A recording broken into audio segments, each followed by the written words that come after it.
about 4 years old or 6, friends of mine bring their picture to my lab, and I asked them to draw a picture of a human being, 4 years old. And this is what they come up with. Some of you still draw like that. Anyway, after they make this drawing, they bring it into school, and the teacher gives them crayon to color the buildings and all that. And then the teacher walks toward the wall to hang them up. And I said, don't hang them up. She said, why not?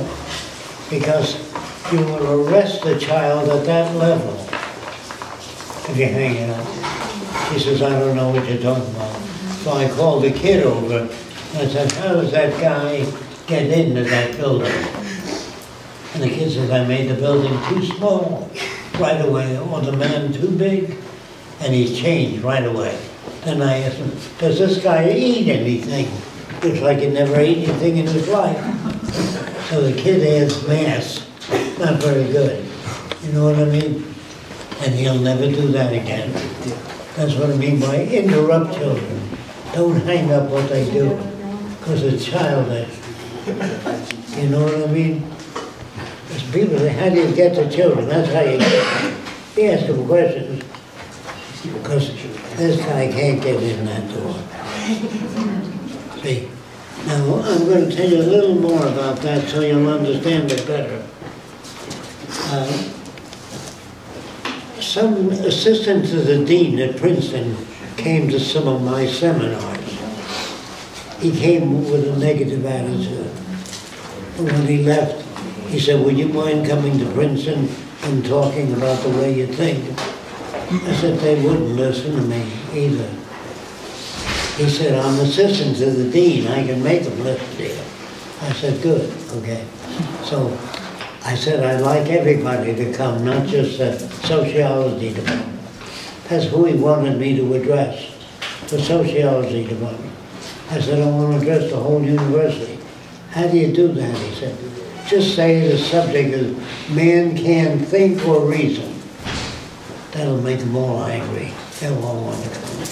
So I made them angry and they all wanted to come. So they had to hold a meeting in the auditorium. And the head of the optics department, that's lenses and magnifying, he said, I take issue with you. I think man can think and reason.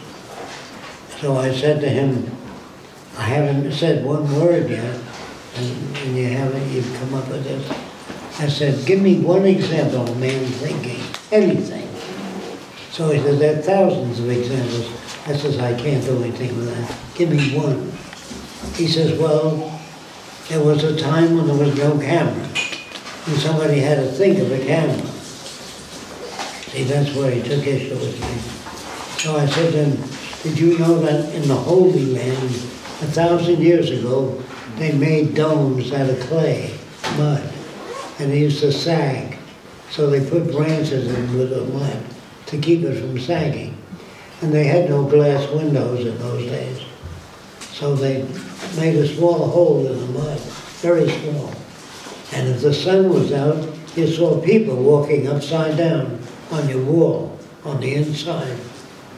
Did you know that? If you go into a barn today with a knothole, you know what I mean by a knothole? Was pushed out, and there's cows walking outside, you'll see them walking upside down on the wall. Not very sharp, but the smaller the hole, the sharper the image. Anyway, that's where the pinhole camera came from, I told him. So I said, you mean man never invented it? Well, that suggested it. Now the people 1,000 years ago used to charge 2 pieces of silver to see the upside down world. So you went into their home, you gave them 2 pieces of silver, and then you'd unplug that hole, and you'd see cows walking upside down. He called it the upside down world. So that's where that came from. He was no longer aggressive. So he said to me, what about the motion picture camera? He said, somebody had to think of it. I said, the Chinese 1,500 years ago made a girl out of paper She looked something like that. Can you all see it? It's called a dancing girl. That's what they called it. And they cut this out of paper, and they glued a lot of pieces of paper together and painted it black. And when they put a candle in front of it, the candle flickered, and the girl moved. The shadow moved. Do you understand that? Nobody ever sat down and invented a movie camera right away. It's a series of developments. Do you understand what I'm talking about? Little by little, over many years, until if you put 3 candles there, you had 3 dancing shadows. I hope you understand that. So you don't need to say, who invented the movie camera? Nobody invented it. Nobody can sit down and say, God, make a movie camera. The brain can't do that unless it sees something. Okay. If you understand that, I met a guy named Osceola, who was, the real Osceola was the Indian chief in Florida. I said, do you know where the bow and arrow came from?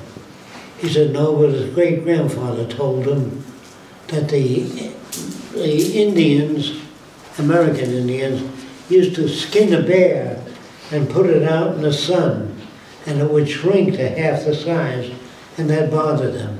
So they built a frame around the bear and tied pieces of leather to keep it from shrinking. Trying to understand what I mean? They didn't want it to shrink that much. How did they cut the leather? With natural glass, called obsidian. They cut strips of glass, of the leather. But when they put the leather in the sun, it shrunk to a short, fat piece of leather, and that bothered them. So they tied the leather to a twig of a tree, real tight up on the bottom, so it couldn't shrink as much. But they didn't always find a thick enough branch, and if you used a thinner branch, the leather shrunk and made a bow. Do you think you know what I mean?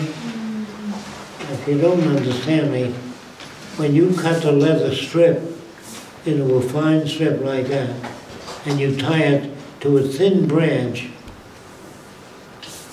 and the thin branch is like that, the leather shrunk and bent the branch this way, and you had the bow.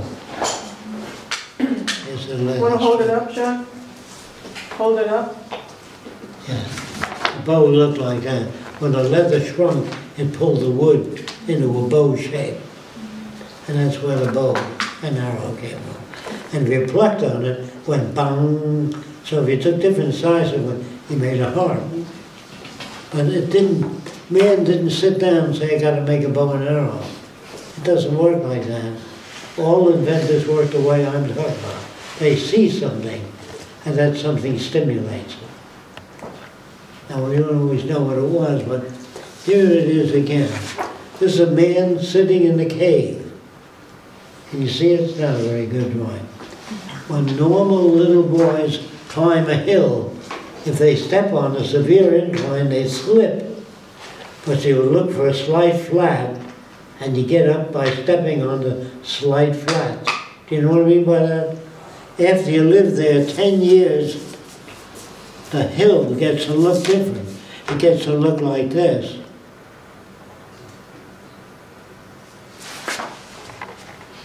By stepping on the slight flat, after 10 years, it looks like steps.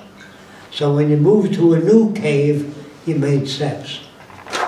But you don't sit back and say, I got to make steps to get up the hill. Nobody can do that. Do you understand what I'm saying? That's what I mean by man can't think or reason. He has to have experience. He sees a leaf fall and spin. That's where the propeller came from. Some leaves are twisted, and when they fall, they spin. That suggested the propeller. Leonardo da Vinci was a nature lover, always out in the woods looking at nature. And that's why I had so many ideas. Now, if you want a kid to become creative, let's say you have a kid, and you want that kid to become creative. First of all, I want to tell you what people told me. They told me that some people were creative and some weren't. That doesn't tell me anything. It doesn't teach me anything. So I said, what is creativity? So we don't know what it is. It's just some natural occurrence in man's brain. Now let me tell you what creativity is. You can write it down if you're going to forget. Creativity is taking known elements and putting them together in unique ways. Do you know what that means? Like, they go to a movie and they see a Martian. They say, boy, those Hollywood people sure are good at making Martians. They have imagination. They don't have imagination. The Martian has a grasshopper's head and crab's claws. That's what I mean by known elements put together. Do you understand that? They can't sit down and create a Martian. It has to be made of known elements put together in unusual ways. That's what a writer is. He reads a lot of stories and he gets ideas from the stories and he rewrites it. So if you ask a creative artist, what makes you creative? He says, I don't know, it's just something that comes to me. He doesn't know. I ask children, how do you walk? He says, I don't know, I used to crawl, then I got up and fell over, then I got up and I walked. So I tried to make a robot when I was 17. It kept falling over. So I said to myself, what is walking? I said, I don't know. I said, I better find out what it is. So I got up like this. And I said, in order to walk, I have to take the weight off this leg and head it in that direction. Then I have to take the weight off this leg and head it in that direction. Then I built a robot that didn't fall over. If you do a description of what walking is, if you take all the words that are empty, like a person says, I met a nice man. What do you mean by nice? What do you mean by nice? He had $10 million and he gave $2 to a poor family. Is that nice? It's nothing. So ask people what they mean when they use the word, the world ought to live in peace and harmony. How do you do that? I don't know. So it's nothing. It's noise. When a person says, two bad people kill each other, they should learn to be brotherly. Well, how do you do that? It's all left out. So I'm going to tell you what the Venus Project is now, if you don't know. The Venus Project is a plan for having a world that has no war, no hunger, no unemployment, and no corruption. How do you do that? Here's how you do it. You declare all the Earth's resources as the common heritage of all the world's people. Does anybody just know what that means? All the Earth's resources become the property of all the nations of the world. They are to join together, and all the artificial boundaries that separate people are taken away. And all people are told that they can do anything if they go to school and learn how. So when I traveled through the world on a lecture tour, I saw Arabs in Arab garb with cell phones. I saw photoelectric cells on the backs of camels to heat up the coffee. Isn't that amazing? So it's spreading, technology. And what you have to understand is where it comes from. Where do ideas come from? I don't know, it's just something that I'm born with. No. Here's where it comes from. If you show a kid pictures of insects, all kinds of insects, spiders, centipedes, grasshoppers, moths, the more pictures they have a broader frame of reference.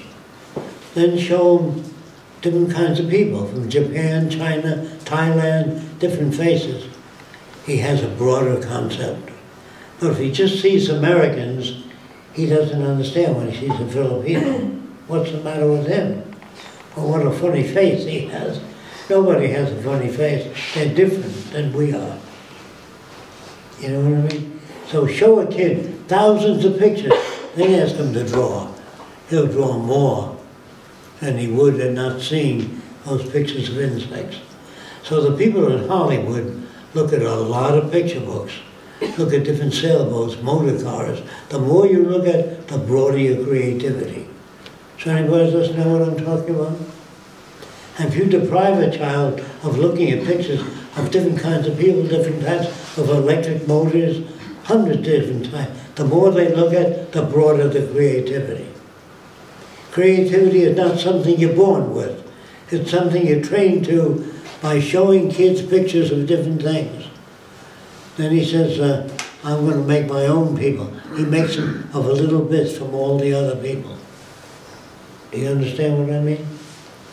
Now, people like to believe their own kind is special. I'm a Swede, and I'm proud of it. I'm Norwegian, I'm proud of it. That separates people. That's not good. You just say, I'm a human being, and I'm proud of it.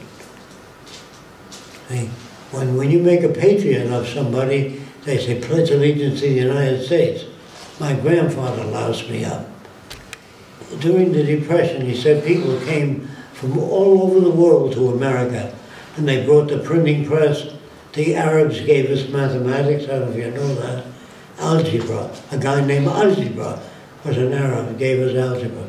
So if you teach children that all nations have contributed to the well-being of the United States, instead of this is strictly American, then you're using it as propaganda. Do you know what I mean? And you can't dislike anybody from any country. You understand that their country is limited because they don't have the exposure we have. Americans are exposed to all kinds of ideas from all over the world. So my grandfather says to me, never pledge allegiance to any one country. And he said, pledge allegiance to the earth. Never dump any toxic material into the oceans or rivers. It'll kill fish. And in time, it'll kill people. So he said, just pledge allegiance to the earth and everybody on it. I said, how do I do that? I said, just refuse to pledge allegiance. So the teacher got up and said, we're all going to pledge allegiance to the United States. I says, I can't do that due to my upbringing. She says, oh yeah? She grabbed me by the ear right to the principal's office. And she said to the principal, he doesn't want to pledge allegiance to the flag. So the principal said to the teacher, you're excused. The minute she walked out, he put his arm around me. He says, why don't you want to pledge allegiance? Everybody does. I said, everybody once believed the earth was flat. That doesn't make it flat, but everybody believes. So he said to me, what do you think of our teaching methods? I said, sir, can I be frank with you?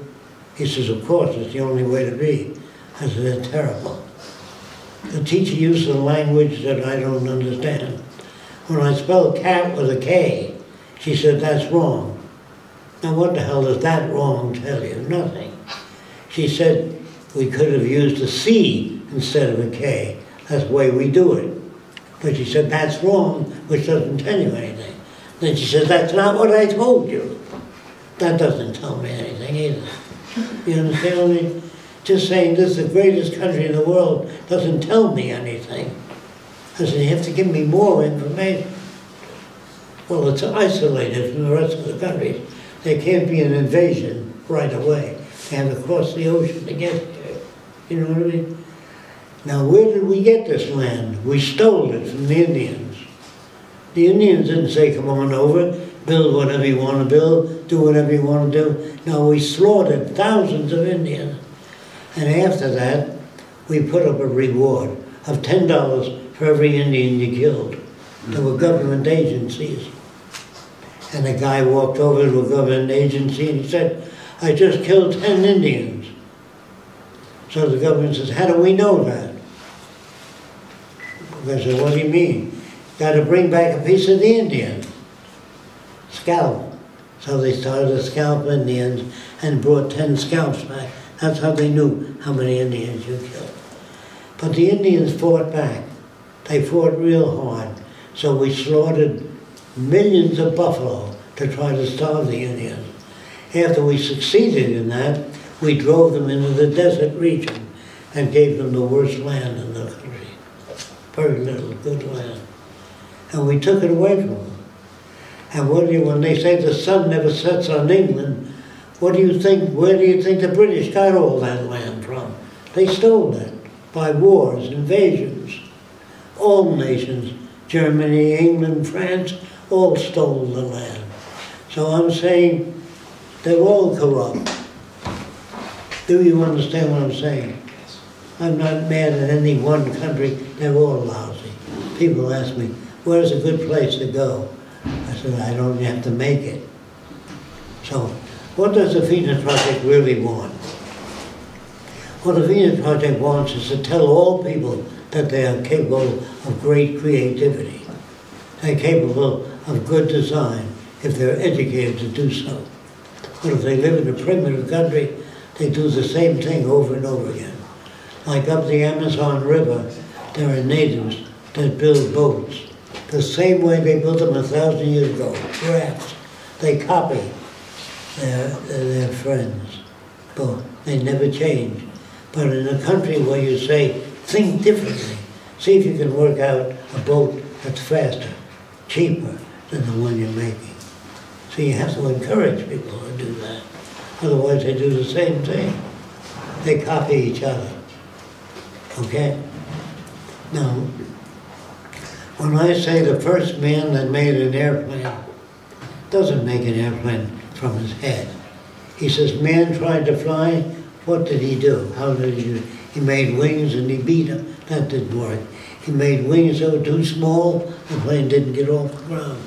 So you got to find out about, I'm going to use old language, the mistakes of other people. Nobody ever makes a mistake. I think I mentioned that before. They don't know. How do you know how big to make a propeller on an airplane? This big, this big, this big. You have to make different sizes, find out which works. That's what I mean by nobody ever makes a mistake. When a guy introduces another guy to his sister, if he's from Sicily, and if the guy scans his sister with sexual intent, looking at the legs, the breasts, you know, he wants to sock the guy because that's the thing to do. If you come from Naples, Italy, that isn't the thing to do. If you come from Sicily, that's the thing to do. So it depends on where you're brought up and the values. All your values are handed to you by your parents. Good boys don't do that. Good girls don't do that. And don't do what? They tell you don't do that. Don't sit around and pet. Wait till you get married. All kinds of stuff, which has nothing to do with anything. And they're just your folks talking to you. They mean well. And they're trying to protect you. But they don't know what to do. So I'm saying that most of the world doesn't know what to do. Even the riots in Egypt, they're against the rulers, and they want to throw them out. And the rulers are killing Egyptians. But even if they got in, they wouldn't know what to do. So I'm going to tell you what we do. Somebody once asked me, who makes the decisions in the Venus Project? So I tried to answer, and the answer was very different than what he expected. We pick up samples of the soil from all over the world, and we send those samples to the Department of Agriculture in different countries. There they cut up the samples and they look at what the soil contains. And they say, by what this soil contains, it's best to grow beets for 3 years, then rotate to sugarcane. That's not an opinion, that's a finding. You understand the difference? Which is the strongest metal? I don't know. Put it in the machine and bend it, and let us know when it bends. That's how you do it. So you do a survey of what the carrying capacity of the earth is, how much land we have, how much arable land, you know what I mean, that you can grow food on, how much water you have under the ground. After your survey, you say the earth can support 7 billion people. If you go 8 billion, you're going to generate malnutrition. If you go more than the carrying capacity of the earth, if you take a state like Arizona, and you say, how big a city can we build? The answer is, I don't know. How much arable land is there in Arizona? How much water is there underground? That will determine the size of the city, not Fresco. No one makes any decisions in the Venus Project. They arrive at them. You know the difference? Arriving at a decision or making a decision. Politicians make decisions. What do you think? What do you think? What do you think? You shouldn't do that. You do a survey of what the Earth can carry, and then you maintain a population through education. You tell children a story. And the story is called Dynamic Equilibrium. And this is a story. You show children this map. And you show 2 coyotes. And you show 2 rabbits. The rabbits eat the plants under the ground. And they multiply. And the coyotes in this area cannot multiply unless there's enough rabbits to feed them. And if there's a drought and the plant roots die, and the rabbits die, so do the coyotes. That's called dynamic equilibrium in nature. You can't grow all the coyotes you want. You have to take care of the rabbits too. Do you understand that? That's why man's decisions are no good. They have to be based upon work like that. So when the Venus Project says all the Earth's resources have to be shared by all the world's people, then no one will invade your country because you control the water and the soil. By force, your armies took over the richest land, and that's why other people invade your land, because they don't have anything. So the war does not occur because people are bad, they are good. You understand? And people ask me, why do all your buildings have curves in it? I don't see any square buildings. Well, because if you take cement and do this, it's self-supporting. That's what this building is. It uses less cement and supports greater load. If you cement this together, it can hold up even more load. A curved surface, a flat surface, can hold nothing. It has no support structure. So bring that gadget over, Roxanne. I'd have to do it right here. Yes, Because it might be on ID. Well, it's going to destroy the hell out of that table. You can't, you better use this one. Why don't you show them? It's not going to work, Rock. I can do it. You want to do it under the brace? Yes, over Yeah. the brace. It'll be all right, Joe. No, it won't. Larry, Yeah, got can it. you bring some books It'll over? destroy the books, not the It's going table. to destroy their table.